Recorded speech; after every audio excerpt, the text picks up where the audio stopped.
तो बच्चों आज के इस वीडियो में मैं आपको बताऊंगा चैप्टर 1 यूरोप में राष्ट्रवाद का लघु उत्तरीय प्रश्न के बारे में। ठीक है ना। तो सभी इंपॉर्टेंट जितना भी लघु उत्तरीय प्रश्न है जो कि बोर्ड एग्जाम में पूछे जाते हैं सभी को मैं इस वीडियो में आपको बताऊंगा और बढ़िया तरीके से समझाऊंगा। तो वीडियो आप लोग पूरा देखिएगा। देखिए बच्चे, आपको ऐसा उत्तर कहीं नहीं मिलेगा। या तो आप गूगल सर्च कर सकते हैं, नहीं तो यूट्यूब पर भी देख सकते हैं। ये खुद का लैंग्वेज में लिखा हुआ मिलता जुलता रहेगा, लेकिन ये खुद का लैंग्वेज में लिखा हुआ है जो आपको काफ़ी मदद करेगा क्या मार्क्स बटोरने में। आप भी चाहते हैं लघु उत्तरीय में पूरा मार्क्स, तो मेरा वीडियो देखिएगा। तो पहला प्रश्न क्या बच्चा जी, राष्ट्रवाद क्या है? लिखने का तरीका देखिए, कॉपी में आंसर कैसे लिखा जाता है। राष्ट्रवाद क्या है, प्रश्न पूछा राष्ट्रवाद क्या है, तो सबसे पहले हम ब्लैक पेन से राष्ट्रवाद हेडिंग लिख देंगे। ठीक है, फिर ब्लू से आंसर लिखेंगे। कौन सा पेन से लिखेंगे? ब्लू पेन से। राष्ट्रवाद क्या होता है? अपने राष्ट्र यानी कि देश के प्रति प्रेम का भावना रखना ही क्या कहलाता है? राष्ट्र कहलाता है। यानी कि सब कुछ किसके लिए हम लोग न्यौछावर कर देंगे? अपने राष्ट्र के प्रति, अपने देश के प्रति, उसे ही राष्ट्रवाद कहता है। ठीक है बच्चा। अर्थात हम कह सकते हैं कि भाईचारे एवं अपने कर्तव्य से देश का नाम रोशन करना और सबसे ऊपर दर्जा अपने राष्ट्र को देना। ऐसा कर्तव्य करेंगे, ऐसा काम करेंगे जिससे देश का नाम क्या हो, दिन पर दिन बढ़ता चला जाए, हमारा देश क्या हो जाए, विकसित हो जाए, उसे ही राष्ट्रवाद कहता है। समझ गए ना। स्वयं के कर्तव्यों को, स्वयं के कामों को किसके लिए समर्पण करना है? देश के प्रति समर्पण करना ही राष्ट्रवाद कहलाता है। ठीक है, इसे आप लोग नोट कर लीजिएगा। सेकंड नंबर प्रश्न है मेजनी कौन था? बहुत ही बढ़िया प्रश्न है और बोर्ड एग्जाम में पूछे जाते हैं 2 नंबर में। ठीक है, मेजनी साहित्यकार एवं गणतांत्रिक विचारों का समर्थक और क्या था? योग्य सेनापति था। ठीक है ना। चूंकि उसमें आदर्शवादी गुण क्या थे? अधिक थे और व्यवहारिक गुण कम था। वह तत्कालिक राजनीतिक परिस्थितियों की बेहतर समझ नहीं रखता था। देखिए मेजनी जो है बाबा, मेजनी है, उसमें जितना भी तत्कालिक जो भी राजनीति होता था ना उसका बेहतर फर्क नहीं था। बस उसका सोच था ना कि किसी तरह से हम अपने इटली का एकीकरण करें। जितना भी जन आंदोलन का फैलाव किया था सभी जनताओं के बीच राष्ट्रवाद का फैलाने में उसका बहुत ही महत्वपूर्ण योगदान है।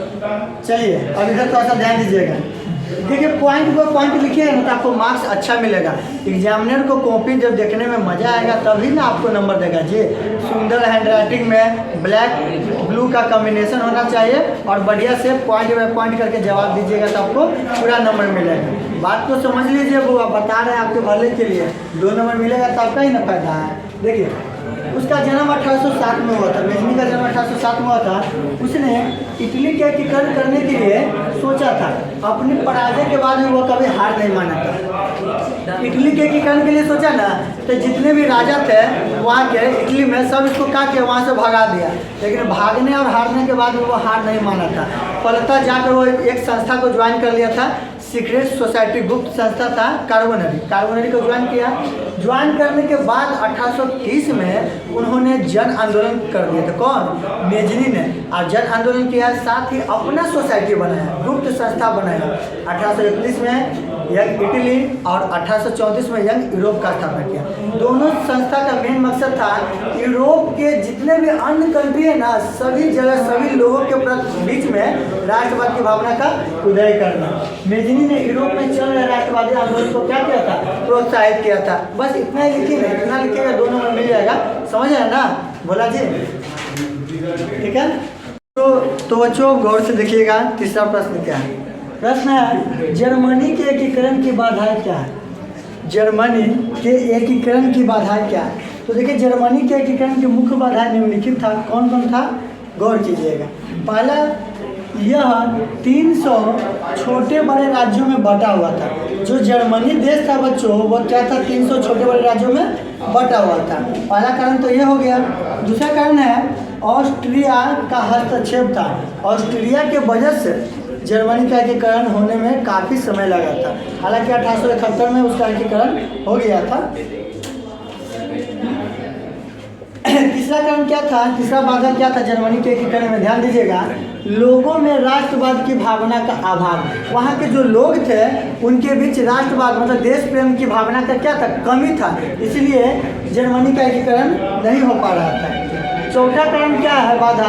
राजनीतिक, सामाजिक एवं धार्मिक विषमताएं। राजनीतिक, सामाजिक एवं धार्मिक विषमताएं, समझिए ना, राजनीतिक तौर पे, सामाजिक तौर पे और धार्मिक तौर पे भी लोगों में क्या थे, बहुत विषमताएं थे, असमानताएं देखने को मिलता था। यही सब क्या है, बाधा जर्मनी के कारण थे। बात समझ गए ना। अब आगे देखिए लास्ट बच्चों ध्यान दीजिएगा, चौथा लघुत्तरीय प्रश्न पे बहुत ही महत्वपूर्ण प्रश्न है, मेटरनिक युग क्या है या मेटरनिक युग क्या था, ठीक है ना। तो देखिए सबसे पहले हम लिखेंगे इसका जवाब क्या है, मेटरनिक युग 1815 में वियना संधि की मेजबानी किसने किया था? मेटरनिक ने किया था। मेटरनिक ऑस्ट्रिया का चांसलर था। वियना संधि की मेजबानी मेटरनिक ने किया था क्योंकि वह ऑस्ट्रिया का चांसलर था। पुरातन, देखिए इसका उद्देश्य क्या था, पुरातन व्यवस्था का पुनर्स्थापित करना क्या था, वियना की संधि था उसका मुख्य उद्देश्य था। मेटरनिक व्यवस्था का उद्देश्य कहा जाता है, मतलब पुरातन व्यवस्था को स्थापित करना मेटरनिक व्यवस्था का उद्देश्य या वियना संधि का उद्देश्य कहा जाता है। मेटरनिक ने फ्रांस में भी पुरातन व्यवस्था की स्थापना की, किसको लाकर? बुरबोन वंश को लाकर। तो ये इसका जवाब हो जाएगा।